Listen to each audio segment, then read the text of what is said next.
고요한 마음으로 지혜의 샘을 찾아오신 여러분, 안녕하세요. 삶의 깊이를 더하는 지혜의 산책길에 오신 것을 환영합니다. 우리의 삶은 어디로 향하고 있을까요? 때로는 안개 속을 걷는 것처럼 막막하고, 때로는 거친 파도에 휩쓸리는 작은 배처럼 위태롭게 느껴질 때가 있습니다. 바로 그 순간, 우리는 어둠을 밝혀줄 등대와 같은 지혜의 가르침을 간절히 찾게 됩니다. 오늘 우리가 함께 떠날 여정은 수많은 불교 경전 중에서도 경전의 왕이라 불리며 가장 찬란하게 빛나는 지혜의 보석, 법화경의 세계입니다. 이 지혜의 여정을 시작하기에 앞서 부처님의 가르침을 더 널리 나누는 법보시의 마음으로 이 이야기가 마음에 와닿으신다면 좋아요를 눌러주시고 구독을 통해 더 깊은 지혜의 바다를 함께 항해해 주시면 감사하겠습니다. 여러분의 작은 실천이 누군가에게는 삶의 방향을 바꾸는 큰 등불이 될 수 있습니다. 자, 그런 마음을 가다듬고 경전의 왕, 법화경이 들려주는 위대한 이야기 속으로 들어가 보겠습니다. 법화경의 원래 이름은 묘법변화경입니다. 이름 속에 그 깊은 뜻이 담겨 있습니다.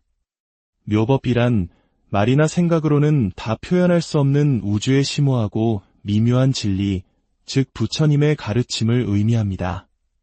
그리고 연화는 바로 연꽃을 뜻합니다. 왜 하필 연꽃일까요? 연꽃은 더러운 진흙탕 속에서 피어나지만 그 더러움에 물들지 않고 세상에서 가장 맑고 향기로운 꽃을 피워냅니다. 이는 온갖 번뇌와 고통으로 가득한 이 사바 세계에 살고 있는 우리 중생들이 그 어떤 환경 속에서도 깨달음이라는 가장 고귀한 꽃을 피울 수 있다는 위대한 가능성을 상징합니다. 특히 법화경에서 말하는 연꽃은 모든 연꽃 중에서도 으뜸으로 치는 흰 연꽃, 즉 백년을 의미합니다. 가장 순수하고 완벽한 깨달음의 경지를 상징하는 것이죠. 그렇다면 법화경은 우리에게 무엇을 이야기하고 있을까요? 그 핵심 사상은 실로 혁명적이고 가슴 벅찬 메시지를 담고 있습니다. 바로 모든 중생은 부처가 될 수 있다는 일불승 사상입니다. 법화경 이전의 가르침에서는 수행자의 능력과 근기에 따라 성취할 수 있는 깨달음의 단계가 다르다고 보았습니다. 하지만 부처님께서는 45년간의 설법을 마무리하는 마지막 시기에 이르러 이 법화경을 통해 모든 가르침을 하나로 모으는 진정한 뜻을 밝히십니다. 그것은 바로 부자든 가난한 자든 남자든 여자든 심지어 가장 큰 죄를 지은 악인이라 할지라도 그 존재의 가장 깊은 본질에는 부처와 똑같은 씨앗, 즉 불성이 잠재되어 있다는 선언이었습니다. 우리 모두가 연꽃처럼 활짝 피어날 수 있는 존재라는 무한한 긍정과 희망의 메시지인 것입니다. 또한 법화경에 나타나는 부처님은 2500년 전 인도 땅에서 태어나 80세에 열반에 드신 역사적 인물로서의 석가모니 부처님을 넘어섭니다. 법화경 속 부처님은 시간과 공간을 초월하여 영원히 존재하며 중생들을 구원하기 위해 끊임없이 이 세상의 여러 모습으로 나타나는 근원적인 부처님, 즉 법신불의 모습으로 그려집니다. 우리가 부처님을 볼 수 없다고 느낄 때조차 부처님은 언제나 우리 곁에 머물며 자비의 손길을 내밀고 있다는 따뜻한 위로를 전해줍니다. 위대한 경전은 인도의 영축산, 즉 영산에서 설해졌다고 전해집니다. 그 설법의 장엄한 장면을 영산회상이라 부르며 수많은 사찰의 대웅전에는 바로 이 영산회상의 모습을 그린 영산회상도가 부처님 뒤에 걸려 있습니다. 우리가 절에 가서 부처님께 절을 올릴 때 우리는 바로 그 영산회상의 설법에 동참하는 것과 같은 깊은 의미를 갖게 되는 것입니다. 하지만 이토록 깊고 심오한 진리를 중생들이 어떻게 쉽게 이해할 수 있을까요? 부처님께서는 여기에서 가장 위대한 지혜의 방편을 사용하십니다. 그것은 바로 비유, 즉 이야기입니다. 법화경에는 중생들의 눈높이에 맞춰 진리를 알기 쉽게 설명하는 7가지의 아름답고 감동적인 비유가 등장하는데 이를 법화칠비라고 합니다. 그중 첫 번째 비유는 불타는 집의 비유입니다.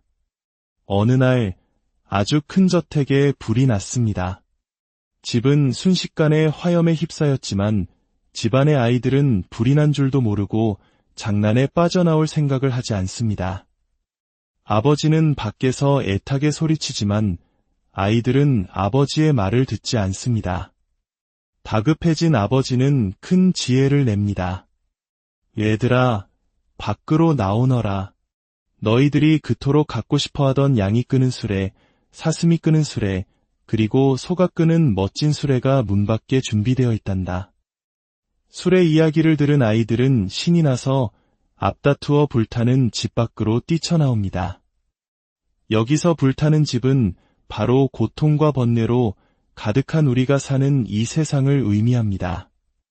철없는 아이들은 바로 우리 중생들이며 애타는 아버지는 중생을 구하려는 부처님이십니다. 부처님께서는 세상은 고통이니어서 벗어나라고 다그치시는 대신 아이들의 눈높이에 맞춰 그들이 가장 좋아할 만한 수레라는 방편을 통해 위험에서 구해내신 것입니다.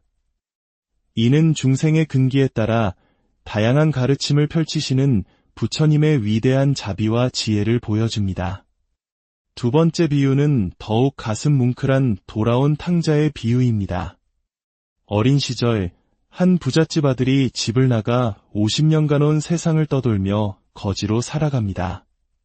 그는 자신이 누구인지, 자신의 고향이 어디인지조차 잊어버린 채 하루하루를 힘들게 연명합니다.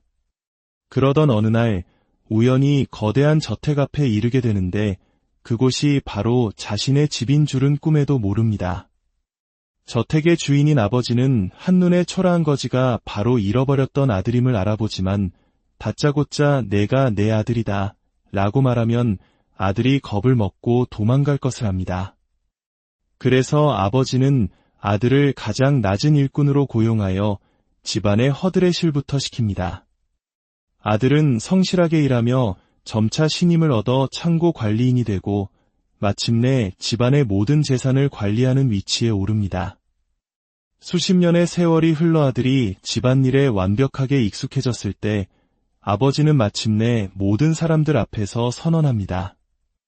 이 사람은 바로 나의 아들이며 이 모든 재산은 그의 것이다. 아들은 그제야 자신이 누구였는지를 깨닫고 눈물을 흘립니다. 이 이야기에서 아버지는 부처님이시며 집을 나간 아들은 바로 우리들 중생입니다. 우리 모두는 본래 부처의 자질을 지닌 고귀한 존재이지만 그 사실을 잊어버린 채 스스로를 비천하고 부족한 존재라 여기며 고통 속을 헤매고 있습니다. 부처님께서는 그런 우리를 꾸짖지 않으시고 오랜 세월 동안 인내심을 가지고 다양한 가르침과 방편을 통해 우리가 스스로의 본성을 깨닫도록 이끌어 주신다는 감동적인 이야기입니다. 이러한 법화경의 가르침은 머나먼 인도의 이야기로만 머물지 않았습니다. 그 정신은 신라의 땅에까지 전해져 우리 민족의 위대한 문화유산 속에 영원한 숨결로 살아 숨쉬고 있습니다. 천년의 고도 경주, 불국사를 찾아가 본 적 있으신가요? 그곳 대웅전 앞들에는 아름답고 화려한 다보탑과 단정하고 기품 있는 석가탑이 나란히 서 있습니다. 이 두 탑은 왜 함께 서 있는 것일까요? 그 비밀이 바로 법화경 속에 있습니다. 법화경 견보타품에는 석가모니 부처님께서 법화경을 설하실 때 과거의 부처님인 다보열애가 거대한 보배탑의 모습으로 땅에서 솟아나 그 설법이 진실됨을 증명했다는 이야기가 나옵니다. 신라인들은 바로 이 장엄한 장면을 돌에 새겨 다보탑과 석가탑이라는 위대한 예술품으로 탄생시킨 것입니다. 불국사의 두 탑은 법화경의 가르침이 단순한 문자가 아니라 우리 역사 속에 살아 숨쉬는 생생한 진리임을 보여주는 위대한 증거입니다. 오늘 우리는 법화경이라는 거대한 지혜의 바다에서 몇 방울의 물을 맛보았을 뿐입니다. 하지만 그 한 방울의 물에도 바다 전체의 맛이 담겨 있듯 오늘 나눈 이야기 속에는 우리를 향한 부처님의 끝없는 자비와 우리 안에 잠재된 무한한 가능성에 대한 믿음이 담겨 있습니다. 우리는 때로 불타는 집 속의 아이들처럼 어리석고 집 나간 아들처럼 스스로를 초라하게 여길지 모릅니다. 하지만 기억해야 합니다. 우리 모두는 진흙 속에서 피어나는 연꽃처럼 고귀한 불성을 지닌 존재라는 사실을 말입니다. 부처님께서는 언제나 가장 지혜로운 방법으로 우리를 깨달음의 길로 이끌고 계십니다. 오늘 법화경의 지혜가 여러분의 삶에 향기로운 연꽃을 피우는 자양분이 되기를 바랍니다. 그리고 내 안에 잠들어 있는 위대한 가능성을 발견하는 소중한 계기가 되기를 바랍니다. 여러분의 마음속에 평화와 지혜의 빛이 늘 함께하기를 기원합니다.